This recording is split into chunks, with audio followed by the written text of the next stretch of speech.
পর্দার আড়ালে আলোচনা হতেই পারে রাজনীতির সমঝোতা হওয়া না হওয়া নিয়ে, কারণ রাজনীতির একটা প্রকাশ্য এবং একটা অপ্রকাশ্য দিক থাকে, যেটা মাহবুব ভাই নিজেও জানবেন।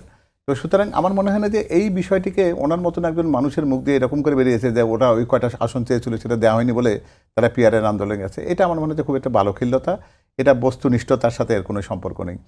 আর যে কথাটা আসছিল এখানে, আমি মাহবুবের কথার সাথে একটু সুর মিলেই বলি, যে সেটা হচ্ছে যে এই যে কতগুলো জিনিস একখানে যদি আমরা করবার চেষ্টা করি, যে জামাত একই সাথে আওয়ামী লীগের নিষিদ্ধের সাথে সাথে তারা কিন্তু জাতীয় পার্টি নিষিদ্ধ করবার একটা দাবি তুলছেন।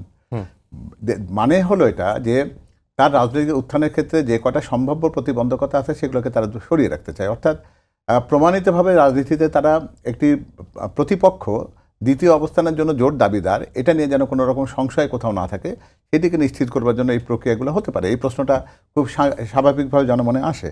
আর যে ব্যাপারটি গতকালকের ঘটনার সাথে ছিল, সেখানেও কিন্তু একটি খুবই উল্লেখযোগ্য বিষয় ছিল এটা, যে যেখানে উনি বলছিলেন যে একজনকে, জামাতের নেতাকে যেখানে ঠিক পরিকল্পিতভাবে একদম সুরক্ষা দিয়ে সেখান থেকে নির্গমনের পথটা করে দেওয়া হলো, তার বিপরীতটা ঘটতো বিএনপির এবং এনসিপির নেতাকর্মীদের নেতৃত্বের সাথে। তাহলে কি ওই আমেরিকাতে বিএনপির কোনো নেতাকর্মী কোথাও কেউ ছিল না যে তারা ওখানে গিয়ে তারা অভ্যর্থনা জানাতে পারে? বিষয়টি হলো যে আমরা যতটুকু শুনেছি যে তাদেরকে একটা ভুল টার্মিনালের তথ্যটি দেওয়া হয়েছিল এবং সঠিক টার্মিনালের তথ্যটি জামাতের কাছে দেওয়া হয়েছে।